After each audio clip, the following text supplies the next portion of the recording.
you so much for joining us on today's Aligned Modern Health conversation on migraines. We are joined by Aligned Modern Health providers and experts in their field, licensed acupuncturist Holly Carr, and physical medicine physician Dr. Jessica Pierce-Sabo. Before I turn the presentation over to our providers, we'd love to give just a little bit of an introduction about Aligned Modern Health in case it's your first time joining us. Aligned Modern Health is Chicagoland's top-rated health and wellness service provider, offering support for the whole body. We really aim to get to the root cause of why people are feeling what they are feeling, instead of just focusing on one siloed symptom or condition. Our clinic locations in the Chicagoland area are in network with most major insurance providers, and we are also licensed in 8 US states for our functional medicine and nutrition practice. We offer free consults in case any of the information today piques your interest and you'd like to talk one-on-one with a provider. And we also offer complimentary benefits checks in case you'd like us to investigate your insurance policy to determine coverage and potential costs. At each of our clinic locations, our practices are supported by several different forms of integrative medicine. We offer chiropractic physical medicine, which is supported by chiropractic care, injury prevention and rehabilitation, athletic performance support, and clinical massage therapy.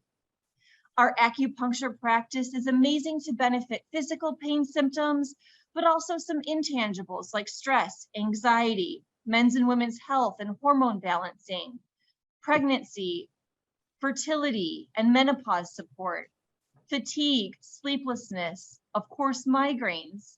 We also offer some other modalities under the traditional Chinese medicine umbrella, like herbal medicine, cupping, and moxibustion. Rounding out our services at Aligned Modern Health are our functional medicine and clinical nutrition practices. I like to say this practice offers a really great insight into what's going on internally to better understand why you're feeling what you're feeling externally. We work with a lot of gastrointestinal and autoimmune disorders, bloating, constipation, fatigue, migraines, food sensitivities, weight management, and nutritional counseling. We invite you to type your questions into the Q&A feature on Zoom. That is the little icon that has the 2 conversation bubbles labeled Q&A. Our providers will be very happy to take all questions at the end of the presentation. At this time, it is my pleasure to introduce Holly Carr. Hi, good afternoon, everyone. My name is Holly Carr, and I'm the acupuncturist here at the Aligned Modern Health Clinic in Orland Park, Illinois.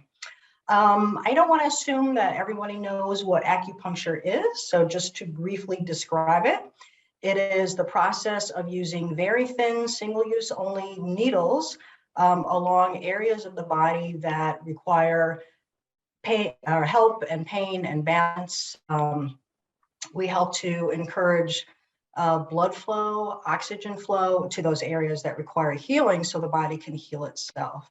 I've been working at the Orland Park office since it opened in May 2021, and I'm really happy to provide this service to this community. And I'm also really happy to work with such a great array of clinicians and providers. So I'd like to introduce to Dr. Jessica Sabo. She is the chiropractor at Orland Park. Hi there, thanks Holly. Yeah, so my name is Dr. Jessica Sabo. I am the chiropractic physical medicine physician at Orland Park. A little bit of background on me. I was born and raised in the southwest suburbs, so right near our Orland Park Clinic, before I received my bachelor in health sciences at DePaul University, and then later on my doctorate in chiropractic at National University of Health Sciences. So there are some clinical interests listed on this page, but in Orland Park, I treat general population, so that is all members of the family, including those with migraines. So I'm excited to be talking about it today. And I wanted to kick off the talk by sharing an illustration from the American Migraine Association. I think it does a good job of showing the common types of migraines that we see, as well as the physical presentation of those migraines. So if you're somebody who's suffering with migraines, some of these symptoms might be very familiar to you. And I also think it just does a really good job of shedding light on some of the factors that we as providers consider when we're diagnosing and treating migraine symptoms. So we'll go through a few of these: migraine with aura, without aura, migraine without head pain, retina migraine, ice-pick headaches, cluster headaches, cervicogenic headaches, and hemiplegic migraines. So I'll give everyone a second to read through those as I chat about some of the causes. The exact cause of migraines as a whole isn't known, but there is thought to have migraines as a result of any sort of abnormal brain activity. It temporarily affects nerve signals, chemical signals, and blood vessels in the brain. So that might sound kind of generalized or unclear. You might be wondering why your migraine symptoms differ from the next person's. So I think it's important to discuss the different known triggers for migraines so that we can better understand more of the modalities. So one of the first triggers that I know Holly treats quite often is any of the hormonal triggers. So I'll let her talk about some of the patients who deal with hormonal triggers. Yeah, this illustration really shows, it's a really great example of location, you know, and how where someone has pain for a migraine, how that location gives us clues to determine how best to treat it. So for hormone changes, we generally see pain usually above one or both eyes, usually on the temples. These kinds of migraines can definitely coincide with cyclical changes. For women, it would be more of like the cycle or going through menopause. And so we would definitely see the pain appearing in those locations. Other things that can create migraines for hormone imbalances would be medications due to hormone therapy and some of the hormones that are used in fertility. Some of those medications, which are great, you know, people can sometimes need those medications, can oftentimes create or exaggerate a migraine in one of those areas. So locations just really, it's just one of the most important clues that we need in order to best treat you. And hormone therapy or determining if someone has a migraine due to hormone imbalances is just one of the many things that we would ask you during your intake, your questioning, in order to create the best diagnosis and treatment plan specifically for you. Yeah, and one of the third legs of Orland Park would be functional medicine, Dr. Lexi. So she's also somebody who is a great resource for us when we have any patients that have any hormone triggers. So they do a lot with food sensitivities and different hormone cycles. So she's definitely somebody we bring in the conversation on the hormone triggers. One of the other big ones that Holly and I both treat together is emotional triggers. For me, on the physical medicine side, definitely stress is the main contributor. So I see a lot of physical manifestations of stress, a lot of tension in the neck and shoulders. And when you're at home and you're sort of massaging into your tight areas, it's really common to feel local pain. But if you're digging around it and you push on a tender spot and you feel that pain travel into your neck or in your head or parts of your face, that's something we call a trigger point. And we pay a lot of attention to that because there is literature that shows that there's an increase in migraine frequency with increased trigger points, specifically in a few muscles. So in your upper tract here and in your SCM or one of the front muscles of your neck. So we're super incentivized to be treating those emotional stressors, specifically stress for me, so that we can limit the physical presentation and then hopefully decrease the migraine frequency. So yeah, I would say emotional triggers is one of the ones that we all cross-refer quite a bit to. Yeah, absolutely. Emotions can create so many physical manifestations, you know, whether it's migraines, stomach aches, all kinds of things like that.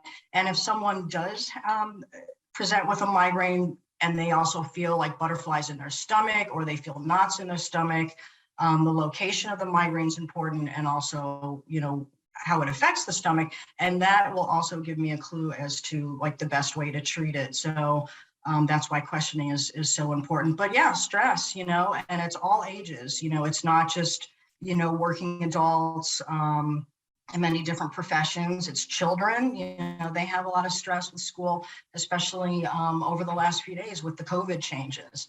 The physical part of migraines where, wearing a lot of backpacks or carrying a lot of books. Students of all ages, teenagers, these people can certainly have migraines regularly. And, in clinic, we've been very successful with children and teenagers who present with those. Dr. Saba and I do treat alongside each other. We do treat a variety of patients together. We co-treat.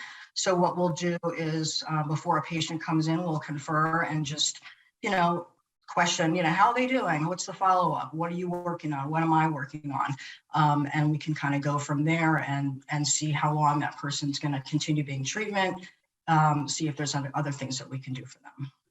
Yeah, and especially to your point about emotional stressors across the ages or postural stressors across the ages, I think one thing that we really help to provide specifically younger kids is a support system or a supportive treatment that can grow as they do. So although they might be experiencing stress around scholastics or sports or whatever it may be, I think all of us know that stress evolves and changes over time.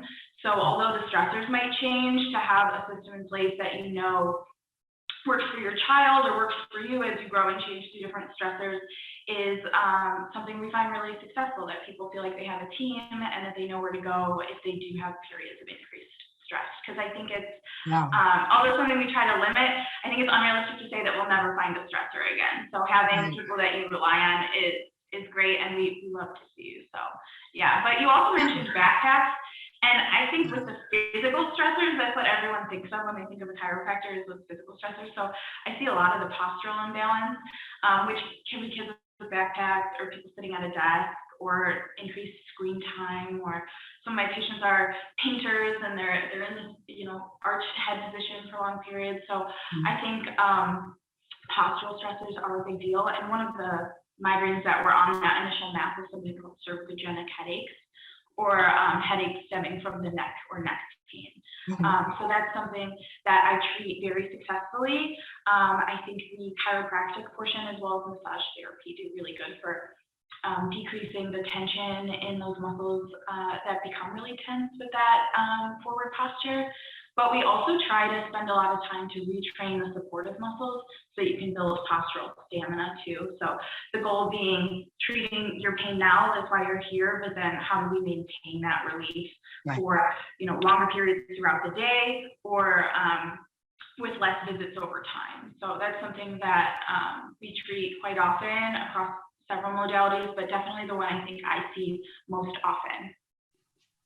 Yeah, and just talking about education, I mean, it's our job too to just share with the patient what they can do to change, their posture or their lifestyle or anything that may be triggers for these migraines, because they may not have noticed those things before. So I think what you and I do too, with Dr. Mike Britt and our other providers, is to give them the tools that they can use in order to prevent the pain from getting worse, especially, with kids or younger people as they get older, just learning about just making some changes that can be really helpful.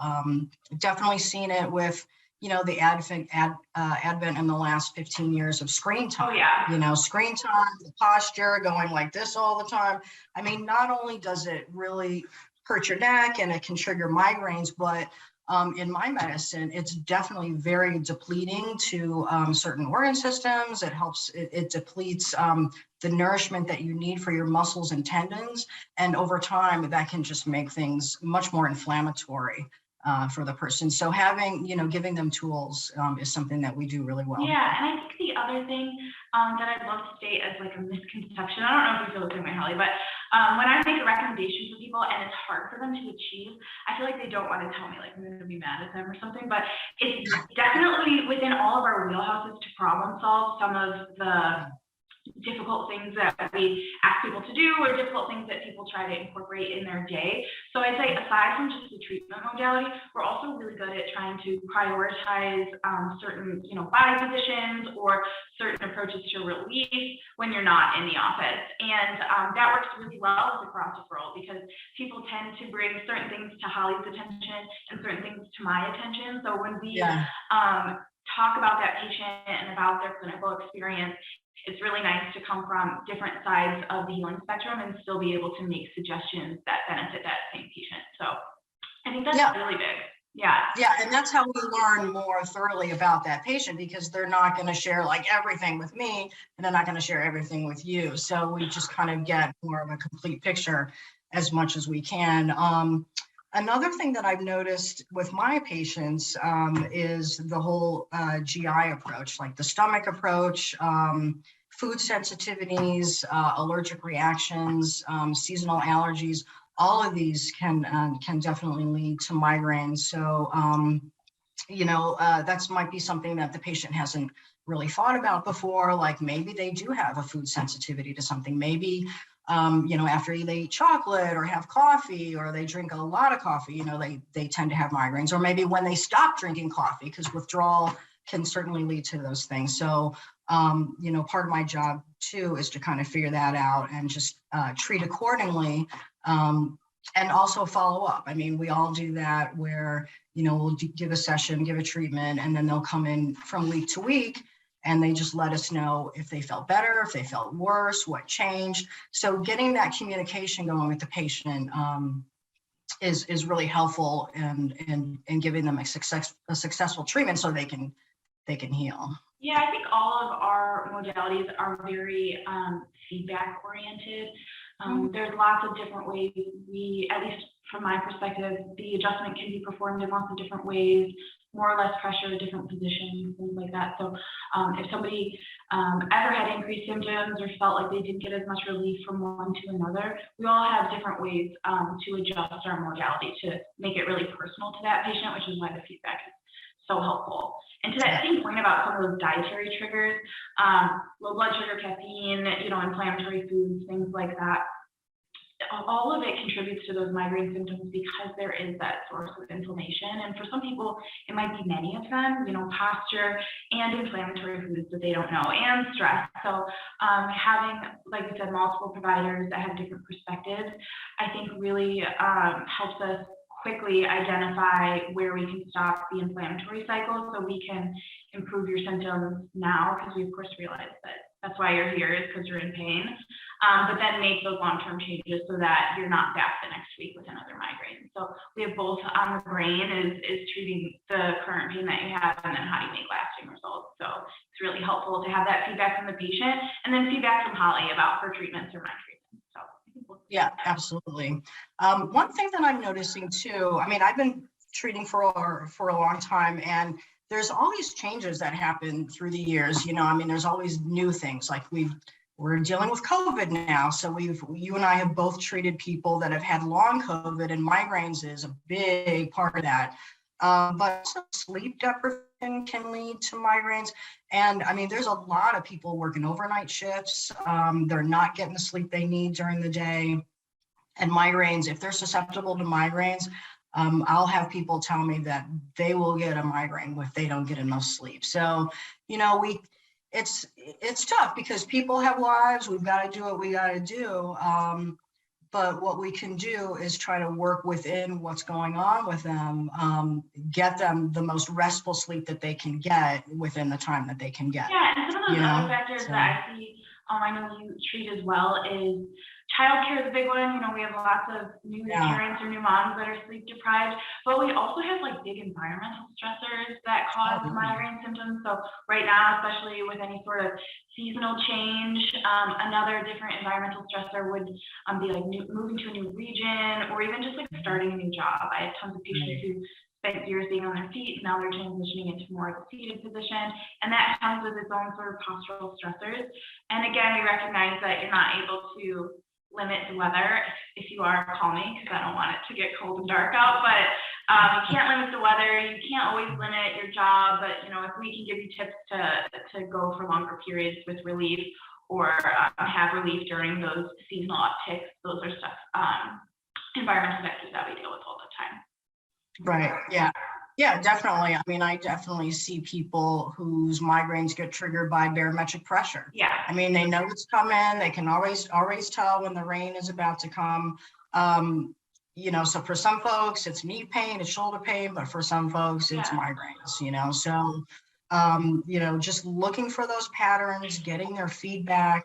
And also, you know, just, you know, in the beginning, when we start our treatment plan, what I do is just to talk about their expectations. Like what does the patient expect? I know, you know, we all have, there's the goals to stop the pain, to heal the body. How long will this take? Well, you know, for acupuncture, if someone's coming in for migraines that they've had for years, you know, it can take a while. So I usually say about 1 to 2 treatments a week for, you know, anywhere between 3 to 6 weeks. And then we reevaluate and see if we're going to continue at that pace, or if the treatments are holding and the person's getting better and improving, then we'll maybe go back to like maybe once or twice a month for progressive maintenance or wellness. There's also the thing with headaches, if they're more acute, you know, like super acute headaches due to either trauma, or maybe there's a headache that just comes out of nowhere and it's the worst headache that they've had. Referring them to a specialist is definitely something that is important, and we would look into that as well.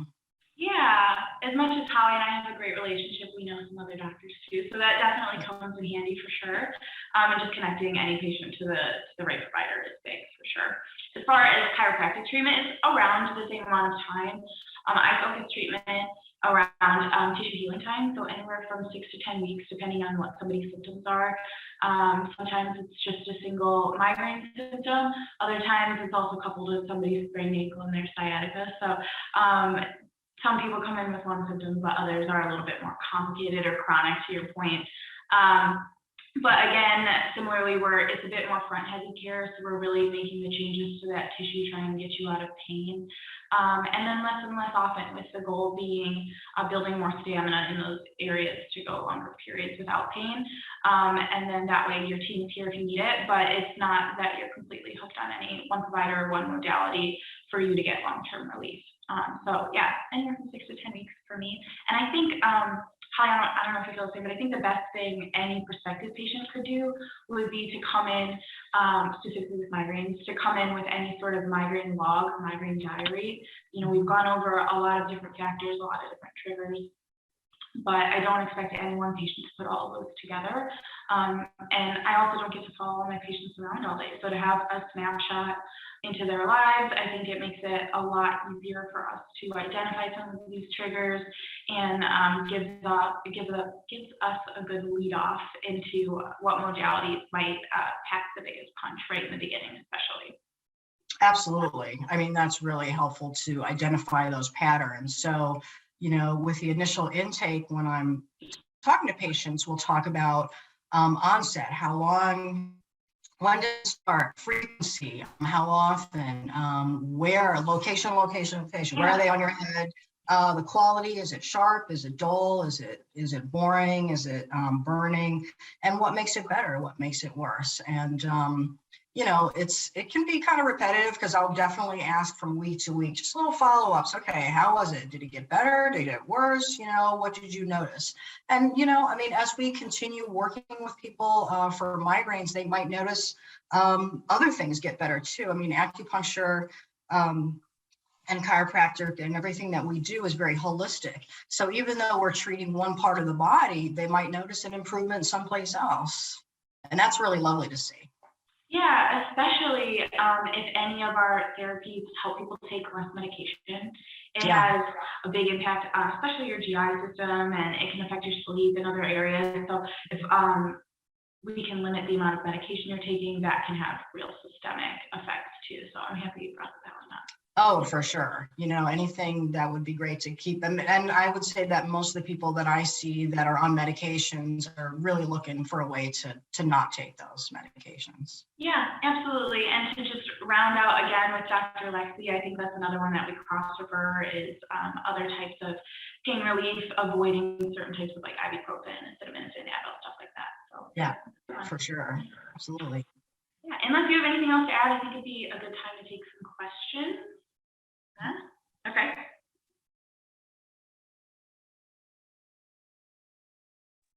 Excellent. Thank you so much, Dr. Sabo, and thank you, Holly, and thank you all of you out there for joining us today. As you are typing your questions for Dr. Sabo and or Holly in the Q&A feature, again, that's the icon with the two little conversation bubbles. We also wanted to mention again that we do offer free 15-minute consultations. So whether you just want some one-on-one time with a provider to go over something that you're interested in or curious about, or perhaps you have a question that you may feel more comfortable with not asking in front of an entire group, we do offer those free 15-minute consultations. We can do those either in clinic at one of our locations or via telemedicine on Zoom. You can call us at 773-692-6700, or you can visit us online at alignedmodernhealth.com. That phone number and website are also the places to request the complimentary benefits check or insurance verification that we mentioned in the beginning of the presentation. Again, one last time, please type all questions into the Q&A icon on your Zoom feed. All right, we have some really great questions coming in. Dr. Sabo, let's start with you. We have a question here. Any thoughts you might have on migraines that specifically occur after exercise? Yeah, I think we chatted about the classification of migraines, where it can disrupt any blood flow, and you see a big change in blood flow when you're exercising.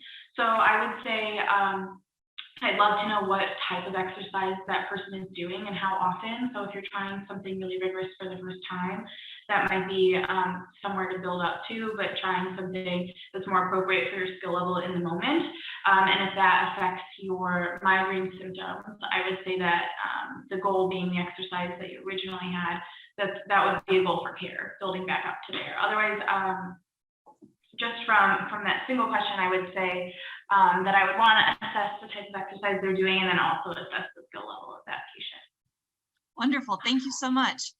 Holly, a question for you. You had mentioned in your remarks about some upset stomach symptoms, some butterflies and things. We have a question here about throwing up from having a migraine. Is that quote unquote normal? And is there anything someone can do to prevent that from being a symptom? Yeah, I mean, vomiting during a migraine, unfortunately, is very common. It's really unfortunate. It really is the body's way of kind of just resolving the migraine, actually, in a way. But it is about a relationship between two different organ systems in the body. So what I would do is treat very, just getting more information, but actually going to the stomach and going to other areas to prevent that sort of like relationship. It's kind of like with that pattern, what's happening is that there's a counterflow of circulation. So it's my job to kind of like balance that flow and get that flow going to where it needs to go in order to prevent vomiting from happening, prevent the migraine from happening. But in the meantime, what the person could possibly do, lay down, drink some water, ginger tea can be very helpful. Just trying to focus on your breathing and kind of imagine that you're very grounded. Keep your feet on the ground. Imagine that you're kind of grounding yourself so you can kind of help to move the flow of your circulation down from your head to your feet. That can be helpful too. But yeah, I would, unfortunately, that is definitely a very dramatic presentation of migraines, and that is something that we can treat very successfully in clinic. Excellent, thank you so much. Dr. Sabo, we have a question here that falls kind of under the physical medicine umbrella. Somebody wondering if massage can help migraines and if there's any specific kind of massage that you might recommend. Oh yeah, definitely. That's one of our standard modalities that we use for a migraine patient. One of the things that I mentioned earlier was those trigger points that happen specifically in the front of your neck and in your upper trachea, parts of the back of your neck. When we can decrease the frequency of those trigger points that's caused by that muscle tension or other stressors and triggers, that definitely can help with the frequency of migraines. That's also something that can help when somebody's starting to notice migraine symptoms come on, is start to work into some of those areas to lessen the tension and hopefully dismiss parts of the early migraine symptoms or any of those aura symptoms. Thank you. Holly, we have a couple of questions here around an instance that you might be able to help with, because I know you work with a lot of sleep issues as well. We have a couple of questions here about folks waking up in the middle of the night with a migraine or a strong headache coming on out of a dead sleep where they didn't have it prior to falling asleep. Do you have any insight here or any helpful recommendations for something like that? Yeah, I mean, if that person came into clinic, I would want to know more about just their sleep history. I'd want to know more about if they ever had migraines outside of sleep. People who work overnights, that's something that I've definitely heard of happening, where they're waking up in the middle of the day with a migraine. But yeah, there's definitely a specific patterns that are related to waking up in the middle of the night with a migraine. I think coming in and getting a consult, coming in and getting a treatment would be really helpful. I mean, it's not only just having the pain, but it's also getting the body more balanced so it can get that sleep, that we can get the sleep that we need and have it be a deep sleep. Yeah, that's not something that should happen. It's not like the normal way of having sleep or even a migraine, actually. So I would suggest that they, like I said in the previous question, is if you wake up in the middle of the night with a migraine, I would get up, I would make yourself a little bit of tea or warm milk. I would do a little self massage on your feet. You may want to do a little bit of that, and also work on just focusing on your breathing. But yeah, it's definitely something that we can treat here. Dr. Lexi's not here, but I actually find that blood sugar can be a contributor to migraines in the middle of the night too. So if that person struggles with certain energy highs and lows, that might be a dietary modification that our dietitian could help with under the supervision of our functional medicine provider too. That's a great ad, Dr. Sabo. And I'd like to mention that comment also for a question here we have about detoxing. There's a question about how detoxing might be able to help with migraine support. And I would recommend a functional medicine physician free consult for that question to get some more information. So just as a piggyback off of your functional medicine comment, I wanted to answer that question as well. We are running low on time here.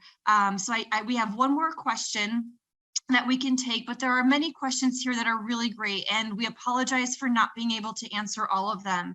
If your question was not answered here today, please do feel free to schedule that free consult either in clinic or via telemedicine to make sure that you're getting the support that you need. This question came up in a few different ways. Holly, we have some guests here that experience migraines sporadically, maybe once or twice a year. They're not sure what causes them.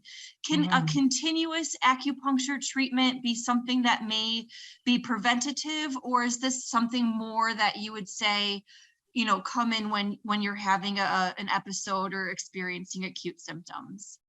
Well, if they know the time of year that they're getting those migraines, if it's definitely something more related to seasonal issues like the spring or the fall, I would have them come in for a few weeks before those seasons change in order to prevent the migraines from happening.